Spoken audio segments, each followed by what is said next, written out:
Happy weekend! I'm so excited to be back with you again. So we are finishing up week 5, and on week 5, Sight Word Saturday, we're going to work on our rainbow words again, and Story Sunday, we're going to read a story and retell what we read. So let's get going on those sight words. We've done red, we've done orange, we've done yellow, we've done green, and now we're up to blue. So here we go. Are we ready? We have will, said, each, how, if, there, up, which, do, about.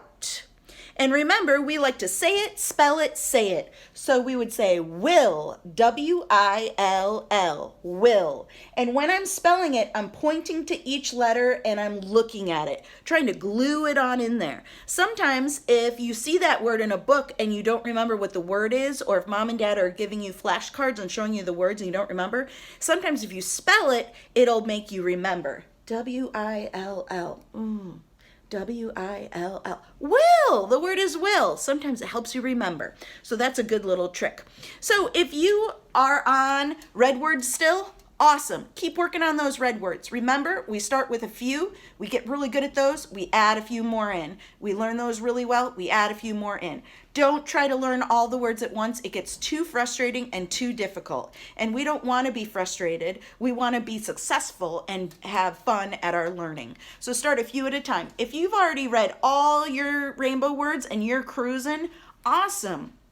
Some things you can have mom and dad give you a spelling test. So they would call out the word will, and on your paper you would write W-I-L-L. And then they call it said, and you write on your paper S-A-I-D. Without looking at the paper, you have to just think of it and write it down and see if you can do it. If you can do all your words like that, see if mom and dad can give you a sentence.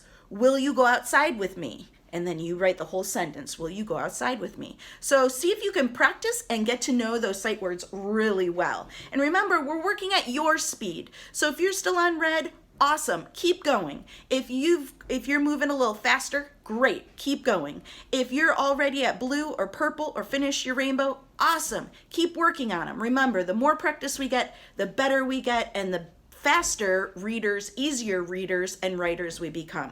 All right, let's get to our story. So for the story retell, we have this really fun page that I want to share with you. I had fun picking it out.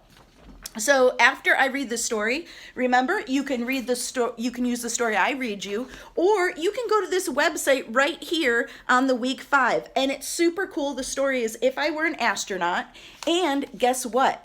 It's read by an astronaut up in space while they're floating around at the space station up in space. It's super cool and super fun. So you can use the book I'm going to read you. You can use this book, or you can use a book that you're reading at home. And what you're going to do is you're going to figure out what happened at the beginning of the story, what happened in the middle of the story, and what happened at the end of the story. It's called a summary. When we take the big story and we smush it down and make it into a quick, small, short summary. What is the story about? So I want you to think about the story that you are going to use and tell what happened in the beginning, what happened first, then what happened in the middle part of the story, and then what happened last at the end. You're going to draw a picture for each part, and then you're going to write some words or a sentence explaining that, or have mom and dad help you. And then the best part yet, I love this part. At the bottom, it says circle the message or lesson of the story. A lot of our stories have these hidden messages that we don't really know about until we finish the book. And then we say, oh yeah, what were they teaching us in that book? And your choices are kindness, bravery, friendship, honesty, responsibility. Those are super cool ideas. So think about your story, think about your book that you're going to use, and think, what kind of message were they teaching you or telling you about in this book, and circle or color that. I can't wait to see what books you're using and what kind of messages they're showing. So let's get to our story. Okay, our story today is The Squirrels Who Squabbled. Do you know another word for squabbled? It means fight or argue. The squirrels who squabbled, and they don't look like they're very good friends right there. This is written by Rachel Bright and Jim Fields. And the squirrel in this story has a really unusual name. So let's see what it is. In the towering forests where summer had been, the leaves turned to gold as a cold wind blew in. And as autumn arrived, the sky raging red, the sleepiest creatures got ready for bed. Well, up in a tree swung a flighty young squirrel who everyone knew as Spontaneous Cyril. Now, most foresty folk had seen to their needs. Through the plentiful months of mushrooms and seeds, they built up their stores so they'd be well fed through the frosting of winter that glittered ahead. But Cyril, he lived in the now and the here. He'd adventured and partied his way through the year. So his cupboard was empty, his hollow was bare. He hadn't a mouthful of food anywhere. So instead of getting ready like everybody else, he was partying and going on adventures, right? He didn't plan ahead. But wait, what was that? Over there, take a look. A single lone pine cone wedged in a nook. He squealed with delight and for very good reason, for inside were the very last nuts of the season. But Cyril wasn't alone. There were more hungry eyes. Yes, plan ahead Bruce had sights on the prize. Though he'd gathered fresh treasures of every sort, Bruce was convinced he was one pine cone short. I simply must have it, he wistfully cried as he dreamt of the fresh, juicy pine nuts inside. Wow, look at everything he collected. So Cyril set off on his way to the ground. Bruce, he was also last pine cone bound. They sprinted and scurried with no time to gamble. They scratched at the bark in their scampering scramble. So here's one of them, and here's the other one. But their panic and haste shook the tips of the spruce, and the pine cone, it trembled, and then it came loose. Oh no. Both squirrels gave chase at a lightning speed. This was the start of a wild, nutty race. Oh, down the hill they go. It's mine, shouted Cyril. No, mine, hollered Bruce. You don't stand a chance. Give up. It's no use. I'm hungry, cried Cyril. This cone is not yours. Stay back, shouted Bruce. This cone's for my stores.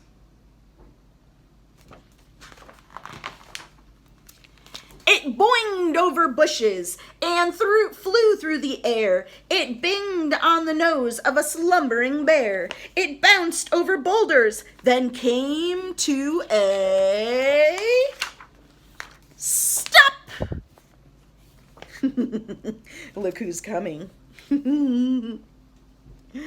Then teetered and wobbled and quivered and plop! Both squirrels followed. Oh, the water was fast where they learned that they needed each other at last. But each was intent on how he would win, so they didn't quite notice a bird swooping in. So they're so worried about getting the last pine cone as it fell in the water that they went in the water and they don't see this bird coming. Cyril and Bruce, they watched in dismay as their cone disappeared up, up, and away. There it is, flying away in with the bird. Come back, shouted Cyril. That's our nuts, exclaimed Bruce. But all hope was gone. It was simply no use. And meanwhile, they drifted right up to the ledge. Greed, it was driving them over the edge. Cyril and Bruce, they had taken a fall. They were paying the price for wanting it all. They'd squandered their chances to team up and share. Would their nutty young hopes simply end in despair? So what had happened? They were in the water watching the bird fly away with it as they were floating along, and what didn't they realize was coming? So they fell down, down, down, down, down that waterfall. Let's see what happens. Do you think they're gonna ever be friends and help each other?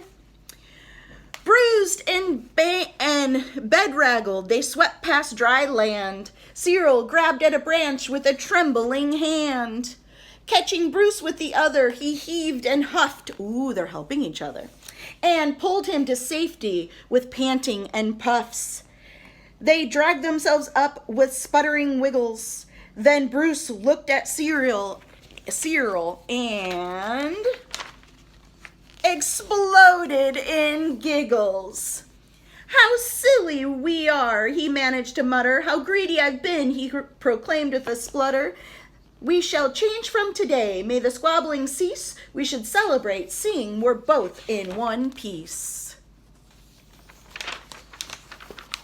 From that day forward, they made a great pair. They would gather together and found they could share. Yes, Cyril and Bruce, they knew in the end. Oh, look at them all around the table. The best thing to share is a laugh with your friend. Oh, that was a good book. So let's get to our worksheet. All right, for the worksheet here, I wrote at the top, I wrote my name and I wrote The Squirrels Who Squabbled, the title of the book that I read. And then at the beginning of the story, I wrote Cyril did not have food. In the beginning of our story, he did not have any food. He was on adventures and he did not prepare. And then for the middle of the book, I said Cyril and Bruce squabbled over the last pine cone. And here I would draw a picture of them fighting over the last pine cone, maybe falling over the waterfall, I don't know. And then at the end, I wrote Cyril and Bruce became friends. Oop, I forgot my period there. So if you want to use this story, you can use this beginning, middle, and end. Just pause it at each part and write it, and then draw a picture to match. And looking down at the bottom, I was looking at, does this story talk about kindness? Not really, because they were fighting, right? Does it talk about bravery? They were a little bit brave going over that waterfall, but that wasn't the purpose of the story. Were they talking about friendship? What did they learn in the end? Did they learn to be good friends? Yep. So this story is about friendship. Was it about honesty? No, they weren't talking about lying and honesty. And was it about responsibility? It could be a little bit about responsibility because Bruce was not very responsible and he did not collect his food. But that wasn't the main part. The main part was them fighting over the pine cone. So I circled friendship. Don't forget to share your paper with your teacher.